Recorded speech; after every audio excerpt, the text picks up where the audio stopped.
Hi. So we have a very interesting question today. The question is basically to find the number of islands from a binary matrix. A binary matrix is basically contains uh, ones and zeros. So what is one denoting? What is zero denoting? That is the whole thing that we need to understand here. So see, the zero is basically the water part and the one is the land part. All right. So here, as you can see, that there are many ones connected ones in down as well. There is two, and in up there is four. So these all things together form an island, isn't it? Because these are the land part, and when where the water begin, so it actually says the breaking point of this island. We have a picture with us. Let's say this particular island is that I was talking about.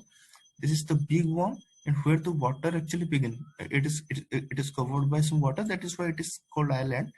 It is covered by water, and it's a big connected ones. All right.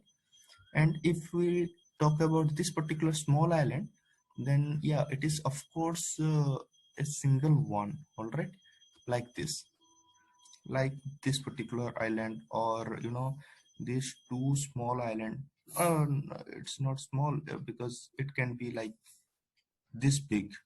Okay, small island means only this. This is one single connected island. This, okay, in this example as well, this is a small island. Okay, and this is as well a small island. So in this example, why the answer is 3? Let's see. The answer is 3 because we need to find the total number of islands. Okay, so this one is a island. We cannot say that this one is island. We should move diagonally. No, we cannot. So we should how we can define the island according to the question is, an island is surrounded by water and formed by connecting adjacent land horizontally or vertically. It should not diagonally. That is why we we need to keep focus on. So we could take this particular island as well, and all this thing as a single island, but we cannot because we cannot take the diagonal part into consideration anyway. So after this after this much clearance, all these things, I mean clarity, we can say this particular connected component is island, this single component is an island, and this whole thing, I mean not including the zero, this part and this part, these are single island. This four matrix of size 2 by 2, this is also an island, connected ones. So there are three islands. All right, cool. So yeah, so this is it, and it's cool then. Okay, so let's basically as always, we should start our intuition first, to how the problem can be solved. Okay, see, if we take this particular example, okay, if we just take this example into consideration to solve this part, then let's think about it a little bit. See, this is a matrix, isn't it? And if I, let's say I find this particular one. Okay, if I just find this particular one, and before knowing that it is connected and it may have many many never as one as well. Okay, before knowing that fact, if I just count it as, let's count it. Okay, let's say I count here that I found one, that is why I will count one. And here, when I come here, I found again one, and I again count one. That will be wrong. Why? Because our agenda should be like counting the whole connected component as a single parameter, I mean as a single count. So this all four ones should be counted as only one single one, and here when I found this particular one, it should be an again count as one only. So these two are counted as two, and here we found again one more component, connected component, so this is count three. So what can we do here is we can use BFS, all right, because this is you can think of it like a graph, and we just find the connected number of connected components. So yeah, we can obviously we can use BFS right here, all right.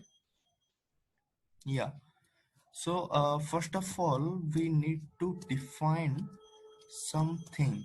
uh, One sec. So basically what I'm trying to explain is like let's say whenever I am at a particular position, all right, I'm at a particular position in the matrix and I want to go up. So what exactly is changing? What exactly is changing? That is the row, but the column is remaining constant. That is why, and the row is basically decreasing because I'm going up. That is why this is the position that I am moving to. And if I say that I am actually moving to the right part, I mean just you know wherever I am currently, I'm just moving to the right. Then which part actually changing? The column, obviously the row is basically the same, and the column is increasing. That is why this is the thing. And if I'm going down, okay, down, for down I have no such key, all right. Nothing to worry about. If I'm going down, then you know then what should be, yeah, yeah, if I'm going down, what should be changing? The row obviously is changing, and the column is remaining constant, and the row is increasing as well. So this is the thing changing basically. And if I am moving left, okay, what is the thing that is changing? That is the column as well, column actually, and the column is basically decreasing, the row is remaining constant. So this is the thing that is basically changing. Okay, I'm sorry. Oh yeah, cool. So we need to make an array, to define all these things, define all the coordinates basically. Let's say the x coordinate, okay, and x coordinate contains -1 0 1 0. I will tell you why I'm actually doing it, why all this stuff is going on. -1 0 1 0, and for y coordinate I'm just, if let me define the same order. I defined for x coordinate, I will just define the y coordinate like 0 1 0 -1 0 1 0 -1. Okay, cool.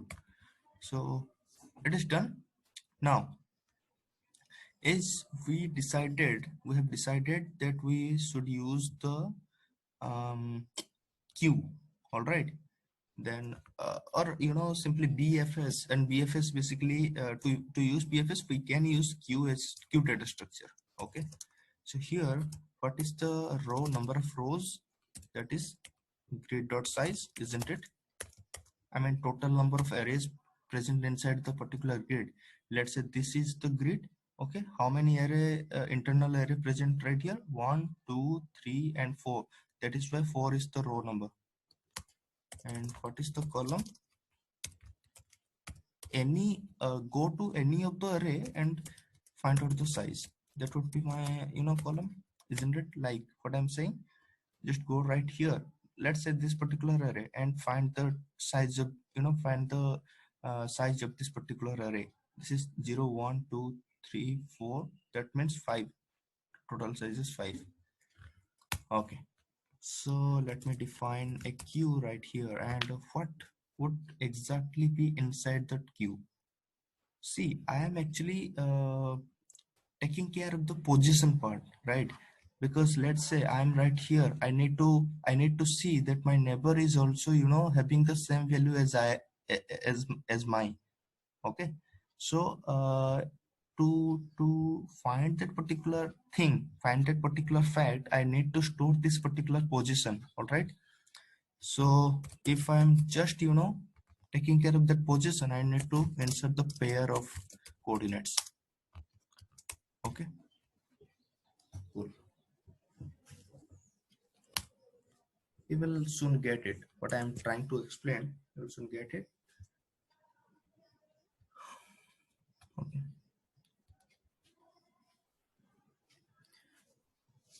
Anyway, so cool. So now let's iterate over all the elements of the grid to see that whether it is an island or not. So for row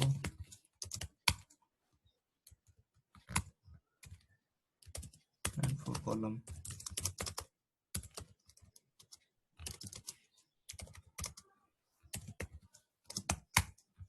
Yeah. Now let's say actually we will be moving only if that particular thing is an island. Okay. So how we can verify that particular thing? We can say that this particular portion is an island if that is one. Okay. So if grid of ij is equal to 1, that means it is an island, and if that is an island, then only we can proceed further. So if that is an island, we should make it 0 because we do not want to count it again. That is why we will make it 0. That means okay, I found that particular island, and I'm wanting to moving forward. So here let's say we just increase our count, increment our count, and let's define the counter variable right here as well. Okay, so here the queue basically came in picture. So while queue is not empty, I will insert all its neighbor, okay, which is also one, which is also a connected component. What I'm trying to explain is, let's say this is one, then I should find which all the neighbor of this particular element are also one. Why? Because this this you can see this 2D matrix, it's all of its element is one. So this is a connected component of this graph. This is a connected island, or it's a single island, you can say. So we need to find this whole island and count it as one. Okay, we do not actually count all the ones separately. This would be wrong. That is why we should count the whole portion as a single thing, single island. So yeah, so let's move further. So the x coordinate will be like q dot front dot first, as we are taking it as getting it as a pair, and y is equal to q dot front dot second. All right, now we have the x and y coordinate of that particular portion. Now we will just see if it is one as well. Okay, how? If its neighbor is one, how? We actually manipulate all this x and y with the x coordinate, given x coordinate and y coordinate that we have. So we will say that okay, there might be one case. Let's see. Let's say we are right here, and we actually we are trying to see whether the up element is also one, whether the left or right or down element also one. So this particular element is already at the right, sorry, left of portion. It do not have the top element, it do not has the top element or left element as well, so it will give us a runtime error for sure. So we need to take care of this part by writing a safe function. If it is safe to move that person, then okay, otherwise we will simply you know um, just move back, I mean just tap back. Okay, so I will just pass the current x and y, x plus x coordinate of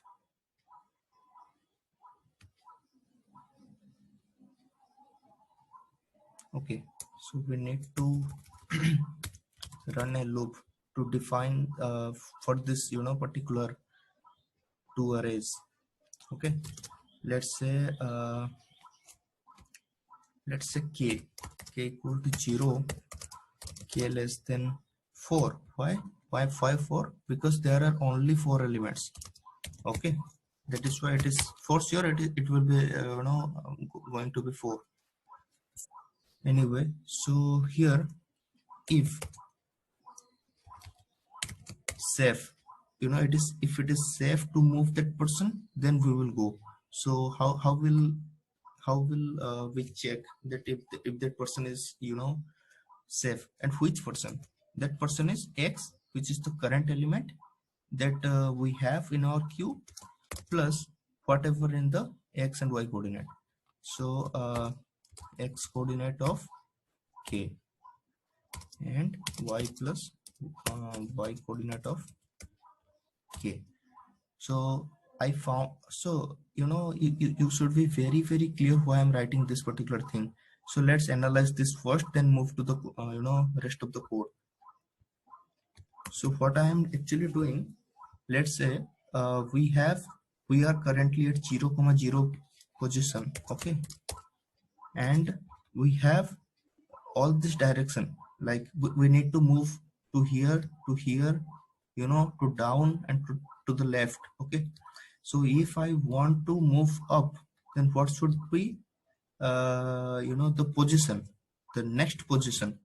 I should add it to the -1, 0, which will give me the answer as -1, 0, isn't it? I'm just moving upward, that is why the answer would be -1, 0, isn't it? So this particular position actually do not exist.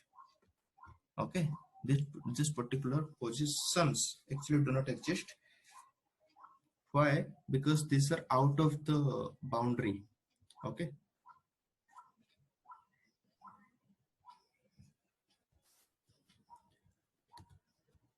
these are out of the boundary, that is why we need to take care of these things. So that is why actually I'm adding the current element with the respective coordinate element to find out the the actual position that I am referring to. Anyway, so this is it. And what else should I give? The row and the column. Okay, just because to to say that yeah, this is my actual boundary value, that this is my row, this is my column, and this is the new position for x, and this is the new position of y. So that to to check if it is correct. Okay, so if it is safe to move that person, then I will check one more condition, that if it is safe to move that person, then if that is also 1, if that is 1, then only I will make it 0 and do something, something to that. That need to be settled in some other way. That is a different issue. So let's see, let's understand it. So if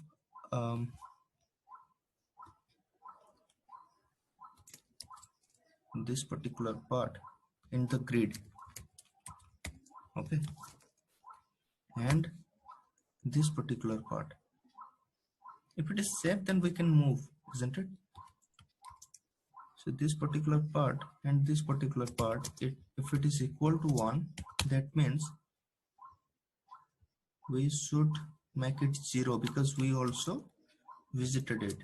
We actually visited it right here. We should make it 0. And what else?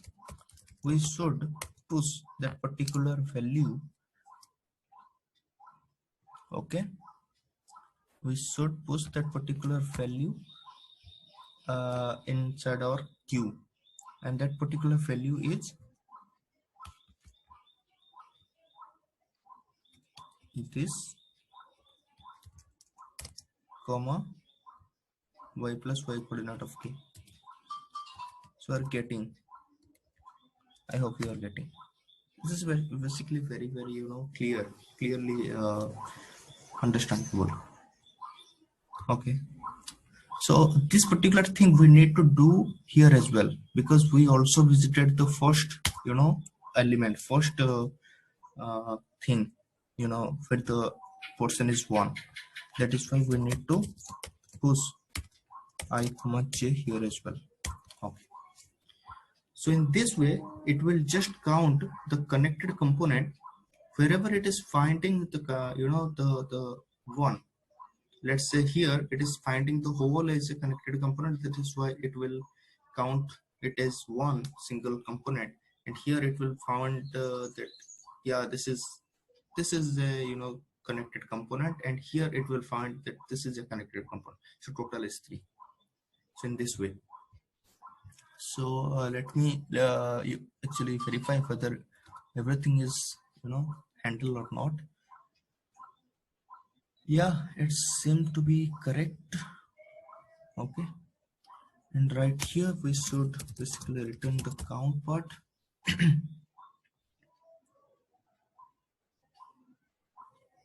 Cool or not? Let's test it, if it is working or not. Okay, there is an error. Equality comparison. Okay, there is, I guess I've written something wrongly right here. We should not actually write double equal to it. It is basically used for equality part. Okay, there is one more thing. Okay, there is no save function. Cool, actually I was looking for it. Cool, let me write the save function very quickly. Okay, so in save function we have the x and y coordinate, and we have the row and column part. Okay, and we need to check whether everything inside the boundary. How we can check it?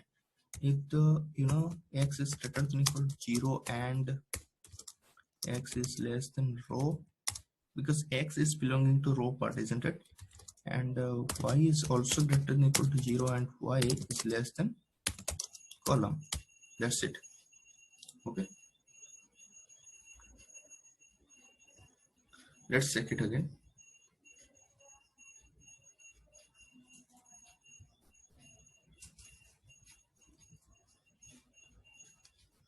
So it is saying that time limit exceeded. Okay, we are not popping out anything. Okay, so we need to take care of this as well, that whenever we are not here, not here exactly, whenever we are just pushing something right here, we need to pop it as well. Okay, if we'll not pop it anywhere, the queue size will not going to empty anyway. So we need to take care of this part as well. So these all are the small problem, and it is accepted finally, and let's submit it. Okay, there is a runtime error. Just executed. Okay, so let's handle this as well. Let's say we have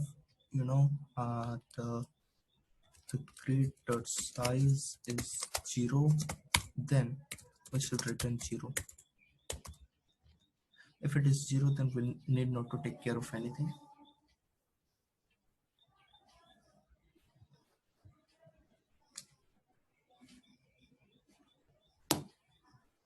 Yeah, then it actually clear.